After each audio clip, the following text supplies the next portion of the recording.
Hey, this is me once again, Matt, aka RambleRaff for Life.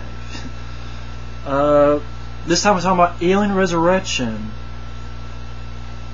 And basically the story of the film is pretty simple. It's, hundreds of years in the future, and they decide to clone Ripley. And they clone Ripley, and in order to get the alien queen inside her. Of course, it's weird that they cloned her, and it was perfectly Ripley with an alien inside her. And granted, they go into the fact that the Ripley's sort of part alien, but it's like they didn't completely merge. It's like they cloned her perfectly with the alien in her fucking stomach. I guess I don't know. I'm not much into my cloning, I guess, but for some reason I found that weird. But whatever, it's fucking sci-fi and clone. And then basically at the same time, the breeding aliens. And what happens is, this crew, which you have Winona Ryder, you have Ron Perlman, you have a few others. They go in and they have this cargo. And they don't know it yet, but the cargo that they have is actually humans as hosts for the aliens and the alien facehuggers.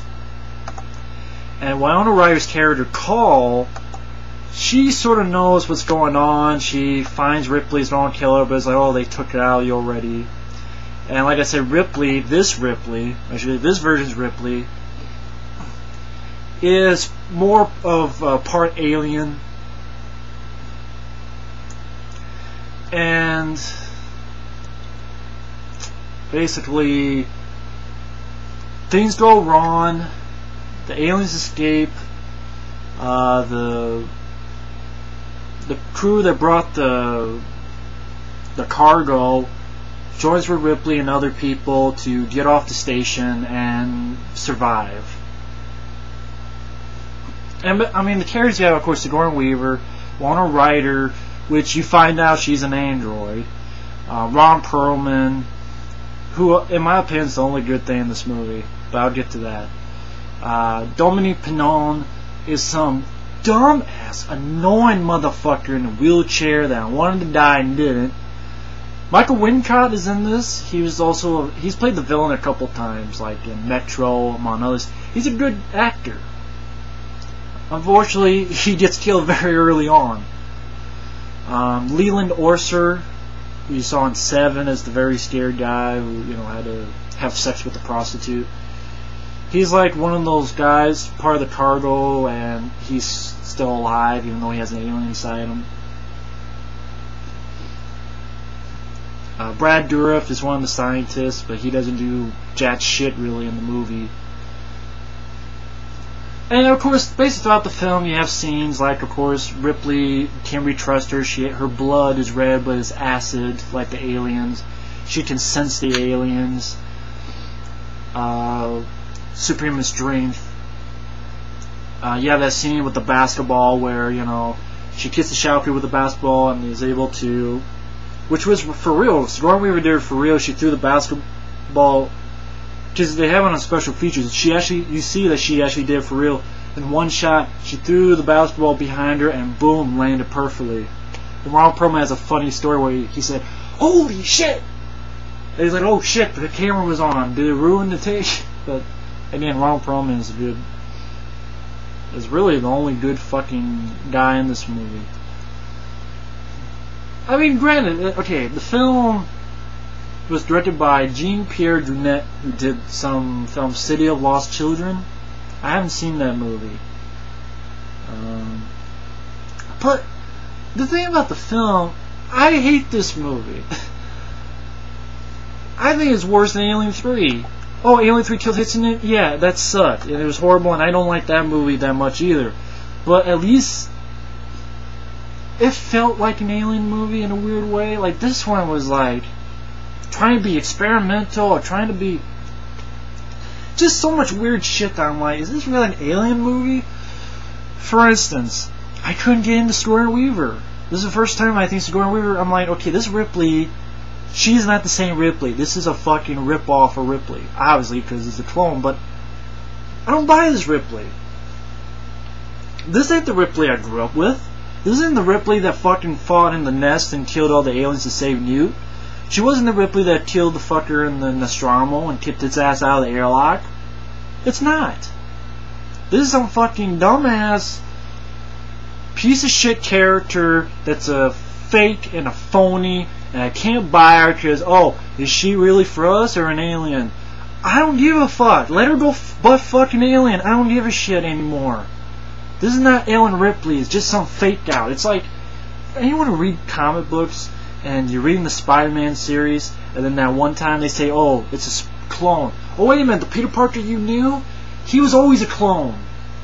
But this, quote, clone is the real Spider-Man. And a lot of people got pissed off about that. So much that they had to change it. Oh, no, he was just lying and blah, blah, blah, blah. Same thing here. It's just, it's not Ripley. So, I didn't give a shit about her character. Winona Ryder gave a horrible performance. I could not care an iota of dicklessness. Okay? She needs some dick to make her excited or get her energy pumping or adrenaline pumping. It just, I know she's supposed to be an android, but she doesn't have to act like a fucking, like, sleepwalking through the movie. I mean, and Dan Hedaya, like, he's sort of the guy who sort of runs the station, the ship they're on. I mean, and it's just, okay, I'll get through the stuff I did like. Ron Perlman's performance, because he has the energy, but he's a badass. You know, he has the gun that, you know, he has the soup and he makes the gun out of it.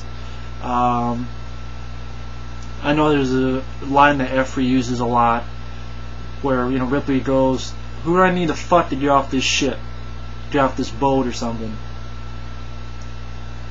And Ron Perlman says, I can get you off. I don't know about the boat, but, or I don't know about the ship, but. But Ron Perlman is a hoot to watch, and he's the only thing that kept me interested. He's the only thing I watched the movie for, and thankfully he does survive at the end. But it's just all the other stuff. I mean, and it does have two somewhat interesting action scenes. There's an action scene on the ladder where one of the guys has to go upside down and shoot. I think Ron Perlman actually is the guy. Yeah, he's the one who goes upside down and shoots. But once again, like I said, Ron Perlman kept me interested. And the other is the underwater scene. But really, the film was unoriginal. Once again, we're on a ship. Oh, it's going to Earth. Wow, I couldn't figure that out. Bunch of people going through the same corridor, same fucking... And the film looked ugly. The special effect... Considering this film had a $70 million budget, the film looked ugly. It looked like... It just didn't look that great, the special effects. And the aliens looked good, but at the same time, it's like... They threw this humor that didn't work, like the gore. Particularly that scene where Dan Hedaya gets fucking hit in the head with, you know, one of the aliens' chompers. And like Peter Jackson, Dead Alive, Bad Taste style, he picks a part of his brain out of his head, and I'll go, is this a comedy, or is this supposed to be for real? I know it's supposed to be for comedic effect, but that's just overboard, and just, you know, the guy in the wheelchair was horrible, and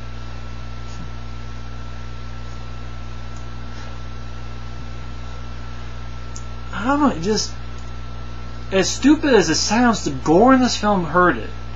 I know that doesn't make sense considering I'm a gore hound, but I'm like, the alien and aliens, if you watch them, they don't have too much gore in them.